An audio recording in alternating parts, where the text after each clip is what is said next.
प्रधानमंत्री नरेंद्र मोदी ने कहा कि अगर वक्फ बोर्ड वाले मुसलमानों की मदद करते हैं तो इन्हें पंचर बनाने का काम नहीं करना पड़ता।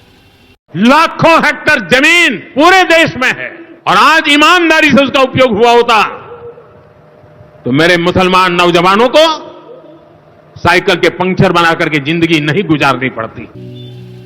शायद ये बात कुछ सच प्रतीत होती है, क्योंकि जब हमने जमीनी हकीकत पे जाकर पड़ताल की तो पता चला कि कानपुर में मुस्लिम समाज से जुड़े लोग ही ज्यादातर साइकिल, मोटरसाइकिल, कारों का पंचर बनाने का काम कई वर्षों से करते चले आ रहे हैं। इसकी जिंदगी की माली हालत कैसी है और ये कैसे अपना गुजारा करते हैं, आइए देखिए और जानिए कि इनकी कैसी है माली हालत और वक्फ बोर्ड के मामले को ये कितना जानते और समझते हैं। वैसे तो यहाँ पर कई मुस्लिम हैं जिनका पंचर बनाने का काम पुश्तैनी नहीं है, पर आपको आज हम 2 स्टोरीज दिखा रहे हैं जो आज सच्चाई को बयां करेंगे। पहली स्टोरी है सिराज अहमद की, जो कि ग्रेजुएट हैं, पर क्या है इनकी कहानी इन्हीं के मुंह से सुन लेते हैं।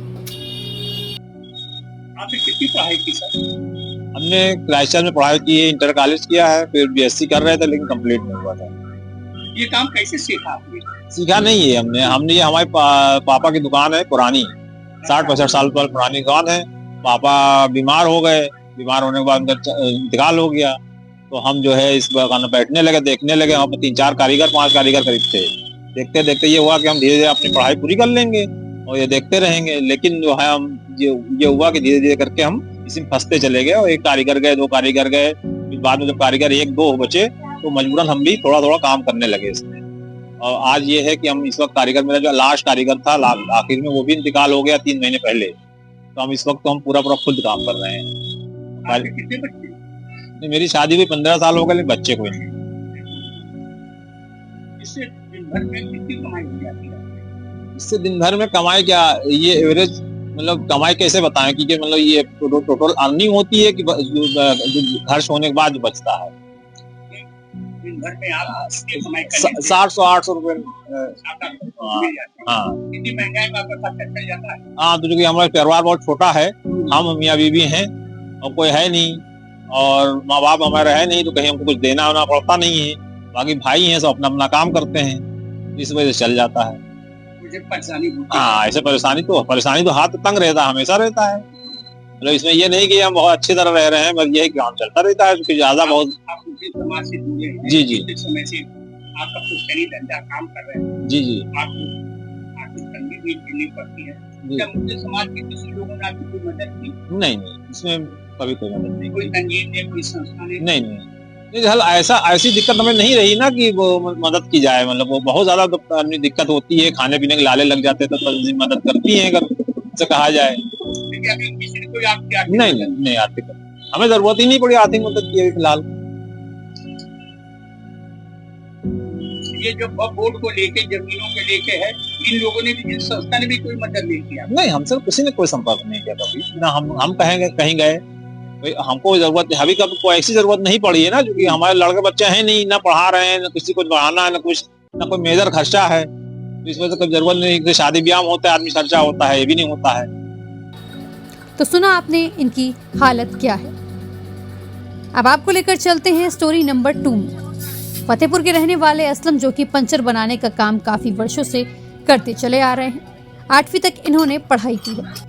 1998 में 8वीं पास किया था, तब से लेकर अभी तक पंचर बनाने का काम कर रहे हैं। आइए इनकी भी कहानी सुन लेते हैं। आप कहाँ रहती हैं? फतेहपुर में। यहाँ कानपुर में कब से आए? यहाँ कानपुर में हम अभी करीब 2 साल लोग। 2 साल। आप कितना पढ़े? 8 पास हैं सर। ये काम आपने कब से कर रहे हैं? ये काम हमने सन 97 में 8 पास कर दिया था, और उसके बाद हम इस काम में लग गए थे, तब से अभी तक कर रहे हैं। ये काम आपने कैसे सीखा? ये काम हम अपने गांव में, हमारे एक कारीगर थे, वो दुकान रखते थे। हाँ, तब से हम पढ़ाई छोड़ दिए वहाँ से और काम में लग गए। आपके पिताजी क्या करते हैं? हमारे पिताजी खत्म हो चुके। पहले क्या करते? पहले तो ऐसे ही मूली मिर्चा बेच लेते थे। हाँ। आपके बच्चे भी? नहीं, हमारी शादी नहीं है। कितनी कमाई रोज हो जाती है? हमको सर 150-200 रुपया मिलता है दिन। 150-200 रुपये रोज इस पंचर बनाने से कमाई कर लेते हैं। आपका खर्चा कैसे चलता है? खर्चा सर मैं अकेला हूँ, कौन सा मेरा खर्चा है? खाना खा लिया, 4 परेठा खा लिया, हमारा खर्चा कौन सा? हमारी जो कोई खर्चा है नहीं। अच्छा, किसी मुस्लिम समाज के, आप मुस्लिम समाज से जुड़े हैं? हाँ सर। कितने दिन से काम कर रहे हैं सर? किसी मुस्लिम समाज के संस्थाओं ने या किसी तंजीम ने आपकी कोई मदद की? नहीं सर, मदद कोई नहीं करता आज के युग में। सब कमाना चाहते हैं और खाना चाहते हैं, अपनी अपनी जेब देखना चाहिए। और ये जो वक्फ बोर्ड के नाम पे बहुत जमीन है, ये सर हमको आपकी कोई मदद नहीं की? नहीं, ये सर ये चीज हमें नॉलेज नहीं है, तो हम उस चीज के पीछे लगे नहीं। भाई चीज की जानकारी समाज के लोगों ने आपकी कोई मदद नहीं सर, मदद कहाँ से करे? हम आज ही पंचर बना रहे हैं, कल भी पंचर बना रहे हैं। जो करते हैं, जो खाते कमाते वही में गुजारा करते हैं। किसी से हमको 2 रुपए लाभ नहीं कि कोई हमें दे जाए या कोई हमें दुकान धरा दिया हो या मुझे कोई मदद किया हो, तो आज तक ऐसा नहीं। किसी कोई मदद नहीं किसी कोई। ये घंटाघर में दुकान आपकी कब से? ये सर ये घंटाघर में आपकी दुकान कब से? ये सर कई वर्ष हो गए यहाँ पे रहे दुकान पर। कोई आपको पुलिस परेशान तो नहीं करती या? नहीं सर, कोई नहीं परेशान करता, पुलिस प्रशासन कोई नहीं करता। अच्छा, आप सुबह क्या बजे आ जाते हैं दुकान पर? सर हम 9 बजे से 9 बजे तक ड्यूटी करते हैं। सुबह 9 बजे से 12 घंटा ड्यूटी। रात 9 बजे तक आप पंचर बनाते हैं? 9 से 9 ड्यूटी है। तो इतना हो भी जाता है कि आपका खर्चा चल जाए?